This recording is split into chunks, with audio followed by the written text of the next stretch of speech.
pour devenir riche, t'as pas besoin d'être bien entouré parce qu'il y a plein de gens riches qui sont mal entourés. Ça se voit. Il y en a plein. Toi, t'as réussi à gagner de l'argent sans être bien entouré. Je suis pas riche. Si. Aux yeux de la société française, t'es riche.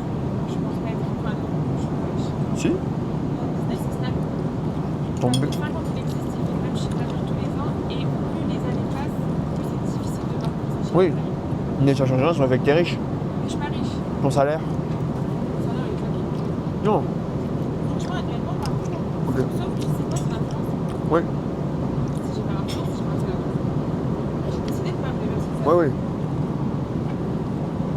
Ce que je veux dire par là, c'est que je pense que vraiment, pour avoir une vie genre comme les gens rêvent, une vie classique, enfin classique, t'as une belle voiture, t'as une belle maison, et genre tu pars en vacances 2-3 fois par an, t'as pas besoin d'être bien entouré. Ça fait pas de la richesse.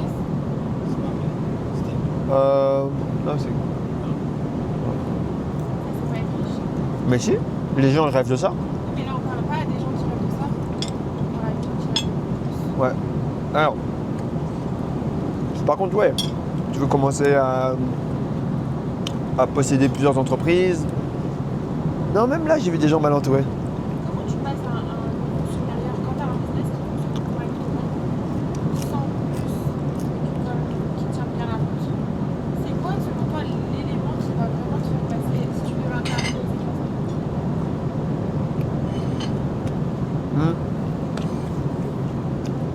Pour ton business, par exemple, ton business, en fait, il a un problème aujourd'hui. C'est que tu es un retailer, donc tu n'as pas de valeur. This is the Caesar salad, they say. Thank you. Et donc, en fait, le problème que tu rencontres, toi, c'est que, en fait, si on veut vendre ton business, il n'y a pas de no... Enfin, la plus grosse force de ton business, c'est la force commerciale. Et c'est pour ça qu'en fait, la vraie solution, tu l'as trouvée, c'est de créer en fait ta propre marque et du coup d'introduire ta marque aux autres personnes. Et de cette base-là, en fait, de créer une communauté. Et avec cette communauté, en fait, pouvoir du coup prendre plus d'espace. Et vaudrait mieux faire 5 ou 10 millions, en fait, à terme avec ta marge actuelle, que même de faire 25 millions avec l'autre système. Parce que ta marque à 10 millions, avec tes marques, va valoir beaucoup plus qu'une autre marque retailer avec 25 millions. Parce que toi, tu auras une communauté, tu auras une plus grosse forte rentabilité, enfin, tu auras une meilleure rentabilité, mais tu auras surtout, en fait, non, c'est bon, tu as une communauté, de la rentabilité. Donc, c'est tout ce qu'il faut pour un business, pour qu'il dure longtemps, quoi. Si tu parles de manière générale, De manière générale, ça dépend de ton secteur, en fait. Tu prends typiquement, j'en sais rien, moi, un gars, tu vois, par exemple, un mec qui est venu me voir,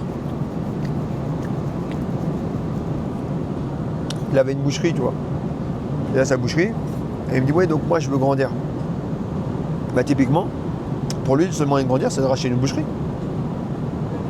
Ouais. Parce qu'au bout d'un moment, un point de vente, tu vois, alors tu peux toujours faire grandir un point de vente, etc., mais au bout d'un moment, c'est pas rentable, quoi. Son but à lui, ce serait d'avoir 10 boucheries, d'arriver en fait à se différencier très fort grâce à son modèle et de dupliquer le concept. Ça serait bien.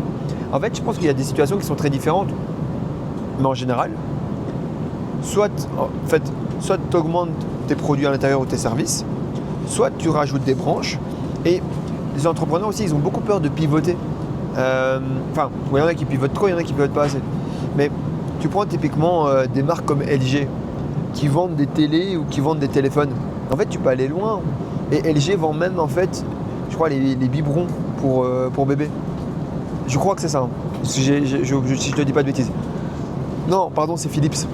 Philips à 100%. Philips, qui font les télés, ils vendent aussi des biberons pour bébé.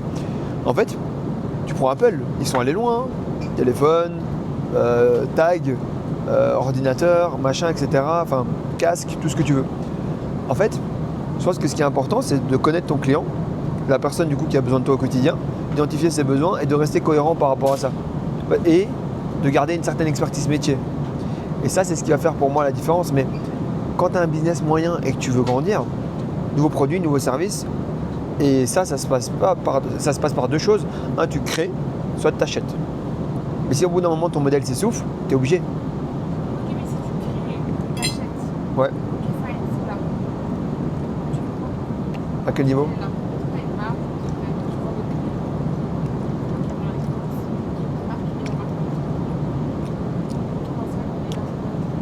La communauté et ta manière de distribuer tes produits.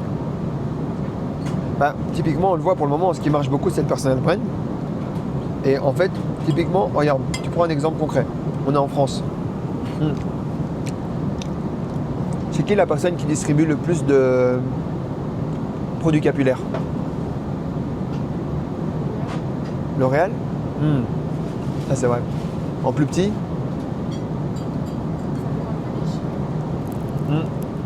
En fait, je vais prendre un exemple simple.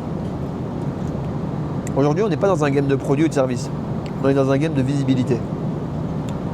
Tu prends un gars qui a genre 5 magasins. Ok? Qui fait genre 10 millions par an. Il a des magasins spécialisés dans la beauté et derrière, je sais pas, ouais, de la beauté. Tu penses que, typiquement, entre ce mec-là ou Lena Situation qui ouvre 5 magasins, qui va marcher mieux? Alors qu'elle n'a aucune expertise par rapport au produit, elle ne sait même pas comment fonctionne un magasin, ou peut-être que c'est le cas, et j'avance des choses de toute manière, mais ce que je veux dire par là, c'est que le vrai jeu aujourd'hui, et ce que personne ne comprend, c'est un jeu de visibilité.